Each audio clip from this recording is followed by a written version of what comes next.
My dears, welcome back to Catholic education. അപ്പം മക്കളെ, നമ്മുടെ ക്രിസ്മസ് എക്സാം ഇങ്ങോട്ട് എത്താറായില്ലേ? നമുക്കൊരു 2-2.5 മാസം മാത്രമാണ് മുന്നിലുള്ളത്. നിങ്ങളെ സംബന്ധിച്ച്, അതായത് +1 സ്റ്റുഡൻസിനെ സംബന്ധിച്ചിട്ട് അത് അത്യാവശ്യം വലിയൊരു എക്സാം ആയിട്ട് തോന്നും. കാരണം നിങ്ങൾക്ക് ഓണം എക്സാം എന്ന് പറയുന്നത് അത്ര കാര്യമായിട്ടൊന്നും നടത്തിയിട്ടുണ്ടായിരിക്കില്ല. സ്കൂളുകളിൽ ടെസ്റ്റ് പോലെയൊക്കെ സ്കൂൾസ് തന്നെ നടത്തിയതായിരിക്കും. സോ നിങ്ങൾ നല്ല രീതിക്ക് ഒരു ക്വസ്റ്റ്യൻ പേപ്പറൊക്കെ വെച്ച് എഴുതാൻ പോകുന്ന ആദ്യത്തെ എക്സാം എന്ന് പറയുന്നത് ക്രിസ്മസ് എക്സാം ആണ്. എന്നിരുന്നാൽ നമുക്ക് അത് കഴിഞ്ഞ് കഴിഞ്ഞാൽ അധികം സമയമൊന്നും ഇല്ലാതെ മോഡൽ എക്സാം വരും, അതുപോലെ പബ്ലിക് എക്സാമും വരും.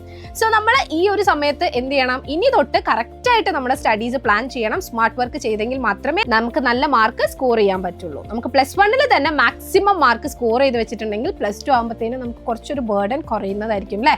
സോ നമ്മൾ ഇന്നും ഈ ഒരു വീഡിയോയിൽ ഡിസ്കസ് ചെയ്യാൻ വേണ്ടി പോകുന്നത് ബിസിനസ് സ്റ്റഡീസ് എങ്ങനെയാണ് നമുക്ക് ഈസി ആയിട്ട് പഠിക്കാൻ പറ്റുക എന്നുള്ള കുറച്ച് ടിപ്സ് ആണ്. ബിസിനസ് സ്റ്റഡീസ് എന്ന് പറഞ്ഞിട്ടുണ്ടെങ്കിൽ ഫുള്ളി തിയറി വരുന്ന ഒരു സബ്ജക്റ്റ് ആണ്. പലർക്കും അത് ടഫാണ്. ചില കുട്ടികൾക്ക് അക്കൗണ്ടൻസി, എക്കണോമിക്സ് ഒക്കെ പ്രോബ്ലം വരുന്നതുകൊണ്ട് എളുപ്പമായിരിക്കും. ബിസിനസ് സ്റ്റഡീസ് ഫുള്ളി 80 മാർക്കിന് തിയറിയാണ്. അത് അത്രയും എഴുതുക എന്നുള്ളത് ചിലരെ സംബന്ധിച്ചിട്ട് ഒരു പ്രശ്നമായിട്ട് തോന്നുന്ന കാര്യമാണ്.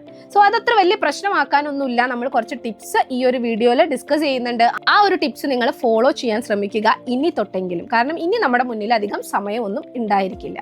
ഫസ്റ്റ് പറയാനുള്ള ഒരു ടിപ്പ് എന്ന് പറഞ്ഞിട്ടുണ്ടെങ്കിൽ, നമ്മൾ എല്ലായ്പ്പോഴും പറയുന്നതാണ് അണ്ടർസ്റ്റാൻഡ്, നോട്ട് ജസ്റ്റ് റീഡ്. നമ്മൾ വെറുതെ ഇങ്ങനെ വായിച്ചു പോവാതെ കാര്യങ്ങൾ മനസ്സിലാക്കി പഠിക്കുക. നമുക്ക് 11 ചാപ്റ്റേഴ്സ് ഉണ്ടല്ലോ. അതിൽ ആദ്യത്തെ ചാപ്റ്റർ ഏതായിരുന്നു? ബിസിനസ്, ട്രേഡ് ആൻഡ് കോമേഴ്സ് ആയിരുന്നു. ബിസിനസ് എന്താണ്, ട്രേഡ് എന്താണ്, കോമേഴ്സ് എന്താണ്, അതിന്റെ കുറെ കാര്യങ്ങളും ക്ലാസിഫിക്കേഷനും ഒക്കെ നമ്മൾ ആ ഒരു ചാപ്റ്ററിൽ പഠിക്കുന്നുണ്ട്. വെറുതെ ഇങ്ങനെ വായിച്ചു പോകുന്നതിന് പകരം ആ കാര്യങ്ങൾ മനസ്സിലാക്കി വെച്ചിട്ടുണ്ടെങ്കിൽ നമുക്ക് പിന്നീട് നമ്മളുടേതായിട്ടുള്ള വേർഡ്സിൽ ആ ഒരു ആൻസർ ചെയ്യാൻ വേണ്ടിയിട്ട് പറ്റും. സോ കോൺസെപ്ച്വൽ ക്ലാരിറ്റി ഇത്തരത്തിലുള്ള തിയറി സബ്ജക്റ്റിന് വളരെ ഇമ്പോർട്ടൻ്റ് ആണ്. കാരണം നമുക്ക് എത്രയെന്ന് വെച്ചിട്ട് നമുക്ക് ബൈഹാർട്ട് ചെയ്യാൻ പറ്റും? ഇല്ല, അത് പറ്റില്ല. നമുക്ക് സ്കൂളിൽ ഒരു ക്ലാസ് ടെസ്റ്റ് ഉണ്ട്, ഒരു ചാപ്റ്റർ മാത്രമാണെങ്കിൽ നമുക്കത് ബൈഹാർട്ട് ചെയ്ത് പോയിട്ട് എഴുതാൻ വേണ്ടിയിട്ട് പറ്റുമായിരിക്കും. പക്ഷെ നമുക്ക് പബ്ലിക് എക്സാം, ക്രിസ്മസ് എക്സാം ഒക്കെ പറയുന്ന സമയത്ത് ഒരുപാട് ചാപ്റ്റേഴ്സ് ഉണ്ട്. ഏകദേശം നമുക്ക് 11 ചാപ്റ്റേഴ്സ് തന്നെ ഉണ്ടായിരിക്കും. അത്രയും ബൈഹാർട്ട് പഠിക്കുക എന്ന് പറഞ്ഞിട്ടുണ്ടെങ്കിൽ പോസിബിൾ ആയിട്ടുള്ള ഒരു കാര്യമല്ല.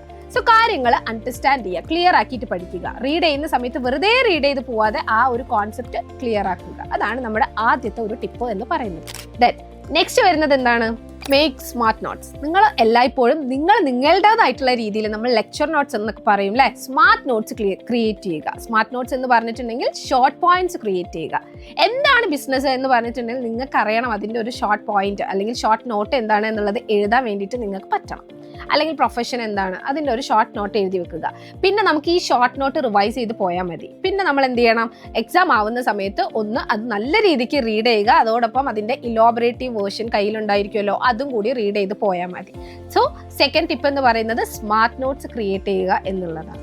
ദെൻ നെക്സ്റ്റ് വരുന്നതാണ് സ്റ്റഡി ഇൻ സ്മോൾ പാർട്സ്. നമുക്ക് ഒരുപാട് വലിയ ചാപ്റ്റർ ആയിക്കോട്ടെ, വലിയ ടോപ്പിക് ആയിക്കോട്ടെ, ഒറ്റ സ്ട്രെച്ചിന് പഠിക്കുക എന്ന് പറഞ്ഞിട്ടുണ്ടെങ്കിൽ കുറച്ച് ബുദ്ധിമുട്ടുള്ള ഒരു കാര്യമാണ്. അതിനെ ബ്രേക്ക് ചെയ്തിട്ട് ചെറിയ പാർട്ടാക്കിയിട്ട് ആ ചെറിയ പാർട്ട് ഒരു സമയത്ത് പഠിക്കുക എന്ന് പറഞ്ഞിട്ടുണ്ടെങ്കിൽ ഈസി ആയിരിക്കും.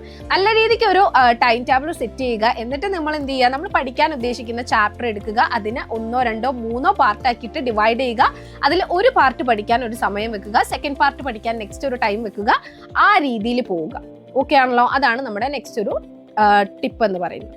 നെക്സ്റ്റ് വരുന്നതാണ് റിവൈസ് ആക്റ്റീവ്ലി. നമ്മൾ പഠിച്ചു വെച്ചത് കൊണ്ട് യാതൊരു കാര്യവുമില്ല. നമ്മൾ പഠിച്ച സാധനം ഒരു 3-4 ദിവസം അത് എടുത്തു നോക്കിയിട്ടില്ലെങ്കിൽ മറന്നു പോകാവുന്നതേ ഉള്ളൂ. അത് എല്ലാവർക്കും അങ്ങനെയാണ്, നിങ്ങൾക്ക് മാത്രമായിരിക്കില്ല. സോ നമ്മൾ എന്താണോ പഠിച്ചത് അത് ആക്റ്റീവ്ലി റിവൈസ് ചെയ്യണം. ഇടയ്ക്കിടയ്ക്ക് എന്ത് ചെയ്യുക? ആ ഒരു നോട്ട്സ് റീഡ് ചെയ്തുകൊണ്ടേയിരിക്കുക, റിവൈസ് ചെയ്തുകൊണ്ടേയിരിക്കുക. ആ സമയത്ത് നമ്മുടെ മനസ്സിൽ ആ ഒരു കോൺസെപ്റ്റ് അവിടെ പതിയും. പിന്നീട് നമുക്ക് എക്സാം ആവുന്ന സമയത്ത് നമുക്ക് ജസ്റ്റ് റിവൈസ് ചെയ്യാൻ മാത്രമേ ഉണ്ടാവുള്ളൂ കേട്ടോ. അപ്പോൾ റിവൈസ് ചെയ്യുക റെഗുലർ ആയിട്ട്, ആക്റ്റീവായിട്ട്. നെക്സ്റ്റ് വരുന്നതാണ് പ്രാക്ടീസ് ആൻസർ റൈറ്റിംഗ്. അതായത് PYQs എടുക്കുക. നമ്മൾ നമ്മുടെ മുന്നത്തെ വർഷത്തെ ഒരു 3-4 വർഷത്തെ ക്വസ്റ്റ്യൻ പേപ്പർ എന്തായാലും എടുത്തിട്ട് ആൻസർ ചെയ്യാൻ പറ്റുന്നുണ്ടോ എന്നുള്ളത് എഴുതി തന്നെ പ്രാക്ടീസ് ചെയ്യുക. ചിലർക്ക് തിയറി ആണ്, അത് എഴുതാൻ പറ്റുന്നില്ല എന്നൊരു പ്രശ്നം കുട്ടികൾ പൊതുവെ പറയാറുണ്ട്. അതായത് 80 മാർക്കിന് എക്സാം ഹാളിൽ ഇരുന്നിട്ട് എഴുതാൻ അവർക്ക് വയ്യ. ഏകദേശം എഴുതി കഴിഞ്ഞാൽ ഓക്കെ, ഞാൻ പാസ് മാർക്കിനുള്ളത് എഴുതിയിട്ടുണ്ട്, ഇനി ഇത്ര മതി എന്ന് വിചാരിക്കുന്ന ആളുകളും ഉണ്ട്.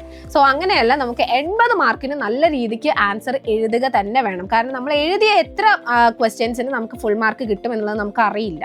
സോ നമ്മൾ എല്ലാ ക്വസ്റ്റ്യൻസും അറ്റൻഡ് ചെയ്യണം. സോ അതിന് നമ്മൾ നേരത്തെ പ്രാക്ടീസ് ചെയ്യുക. PYQs എടുത്തിട്ട് അതിൻ്റെയൊക്കെ ആൻസേഴ്സ് നമ്മൾ തന്നെ എഴുതി പ്രാക്ടീസ് ചെയ്യുക. അങ്ങനെ ആവുന്ന സമയത്ത് പിന്നെ എക്സാമിന് എന്ന് പറഞ്ഞിട്ട് ഒരു പ്രത്യേക ഒരു ബേർഡൻ ഒന്നും നമുക്ക് വരുന്നതായിരിക്കില്ല. ആൻഡ് ഫൈനൽ ടിപ്പ് എന്ന് പറയുന്നത് ഹെൽത്തി ഹാബിറ്റ്സ്. നിങ്ങളുടെ മൈൻഡ് നിങ്ങൾ എല്ലായ്പ്പോഴും ഫ്രഷ് ആക്കി വെക്കുക, സ്ക്രീൻ സ്പേസ് കുറയ്ക്കുക, പഠിച്ച കാര്യങ്ങൾ റിവൈസ് ചെയ്യുക. എക്സാമിന് പഠിക്കാം എന്ന് പറഞ്ഞ് ഇനിയും മാറി നിൽക്കാതിരിക്കുക. ഒക്ടോബർ ആയിട്ടുണ്ട്, നമുക്ക് എക്സാമിന് ഇനി അധികം സമയമൊന്നും മുന്നിലില്ല. +1 ആണ്. ഇവിടെ നമുക്ക് തെറ്റിക്കഴിഞ്ഞാൽ ചിലപ്പോൾ +2 നമുക്കത് കറക്റ്റ് ചെയ്യാൻ പറ്റിക്കൊള്ളണമെന്നില്ല. സോ നമ്മൾ എന്ത് ചെയ്യണം, +1 തന്നെ നമുക്ക് മാക്സിമം മാർക്ക് സ്കോർ ചെയ്യാൻ പറ്റണം. തിയറി സബ്ജക്റ്റ് ആണ്, അതെൻ്റെതല്ല, ഞാൻ വേറെ ഏതെങ്കിലും സബ്ജക്റ്റിൽ കുറേ മാർക്ക് വാങ്ങിക്കോളാം ഇവിടെ പോകുന്നതിന് എന്നൊന്നും വിചാരിക്കരുത്. നമുക്ക് സിമ്പിളായിട്ട് മാർക്ക് വാങ്ങാൻ പറ്റുന്ന ഒരു സബ്ജക്റ്റാണ് ബിസിനസ് സ്റ്റഡീസ് എന്ന് പറയുന്നത്. അക്കൗണ്ടൻസി പോലെ ടഫായിട്ടുള്ള കാര്യങ്ങളൊന്നും ഇതിനകത്തില്ല. നിങ്ങൾ കാര്യങ്ങൾ മനസ്സിലാക്കണം, ആ മനസ്സിലാക്കിയ കാര്യം പേപ്പറിൽ എഴുതാൻ പറ്റണം. അത്രയും മാത്രമേ നമുക്ക് ബിസിനസ് സ്റ്റഡീസിൽ വരുന്നുള്ളൂ. അതിന് നമ്മൾ റീഡ് ചെയ്ത കാര്യം റെഗുലർ ആയിട്ട് ഒന്ന് റിവൈസ് ചെയ്താൽ മാത്രം മതി. പിന്നെ അതുപോലെ PYQs നോക്കുക, ആൻസർ എഴുതി ശീലിക്കുക.